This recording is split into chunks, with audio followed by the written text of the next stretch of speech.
Bonjour à toutes et à tous et bienvenue pour cette nouvelle lecture à l'occasion de la nouvelle lune du 7 novembre 2018 que j'ai intitulée Harmonie et cohérence. Étonnante, surprenante et détonnante surprises ont dû jalonner votre quotidien ces 7 derniers jours. 7 jours de discussion, de remise en question, de rapprochement, d'ouverture vraie du cœur, d'éloignement, d'isolement, de rupture, etc., etc., etc. Et déjà, revoici la nouvelle lune. Vous en voulez encore ? En voici. Alors bien sûr, c'est de l'humour. Comme nous le savons, la nouvelle lune offre l'occasion de réajuster quelque chose en nous. Avec ce nouvel alignement, marqué par Vénus rétrograde en Balance, cette fois, le dialogue est plus aisé. Même si nous tâtonnons encore dans nos décisions, il nous est enfin possible de suggérer quelques ouvertures, quelques aventures initiatiques.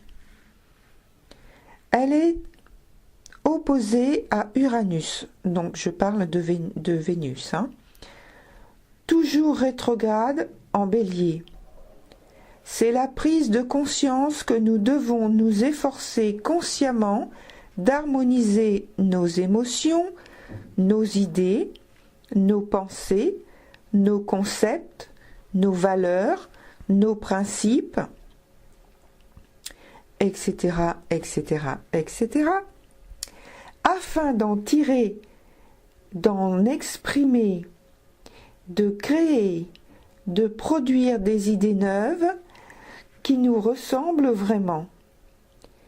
Des idées qui collent à notre ou nos vrais désirs. Rappelons-nous que c'est un T carré tiré par la tête du dragon en lion. Cette tête du dragon passera en Cancer le 17 novembre prochain, après le premier quartier du 15 novembre notamment. Il y a donc 2 carrés, 2 processus d'intégration à l'œuvre afin de donner naissance au nouvel environnement lorsque la tête du carré entrera en Cancer pour une durée de 18 mois. Aux prises avec cette ou ces crises de réorientation de nos désirs, heureusement, s'associent de nombreux trigones et sextiles. Tout d'abord, celui formé par les luminaires en Scorpion. Soleil et Lune en trigone à Neptune rétrograde.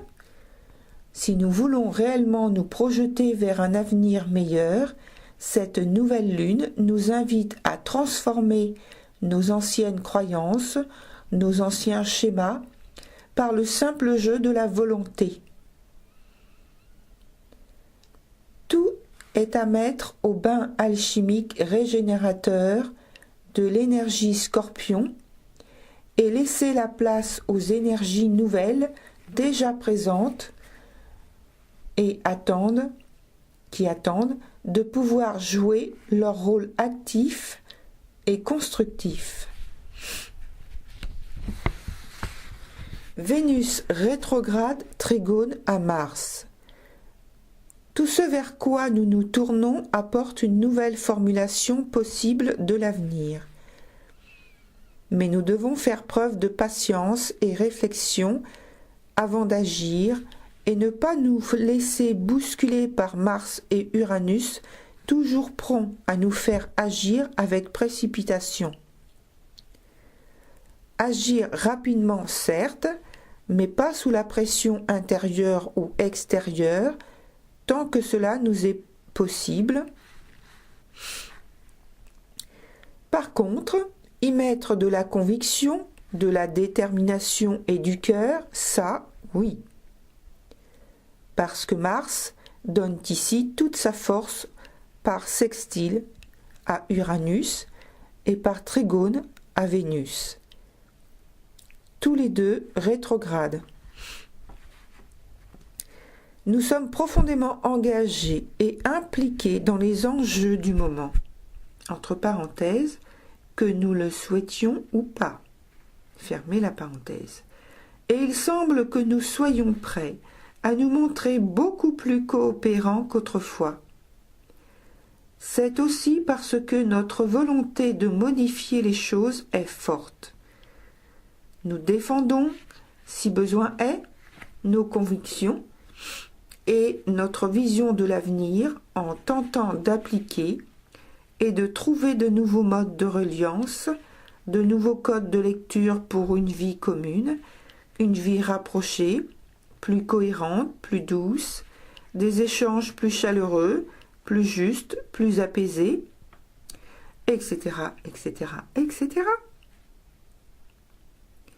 Nous cherchons à mettre en place de nouveaux critères de sélection pour satisfaire nos besoins et améliorer nos relations affectives et autres. En revanche, nous éprouvons encore quelques difficultés à communiquer avec les mots justes, à éclaircir notre pensée ou à livrer carrément celle-ci de but en blanc. Même si Vénus nous facilite le travail, comme je l'ai dit plus haut, subsiste néanmoins un fond de réticence, peut-être de crainte. En cela, nous sommes vivement orientés à réviser nos arguments, nos théories peut-être trop subjectives et auxquelles nous devrons, dès cette nouvelle lune, commencer à donner plus d'objectivité et de réalisme.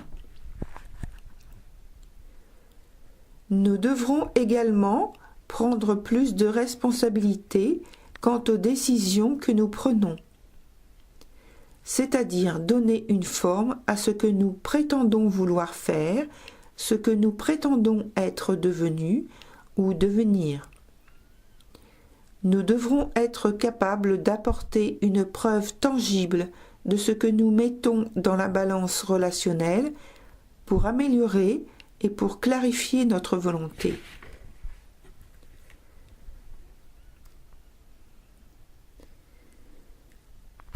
Voilà, cette lecture est terminée. Bonne nouvelle lune à toutes et à tous. Que la lumière qui anime vos âmes soit toujours votre guide et votre soutien. Merci, à bientôt.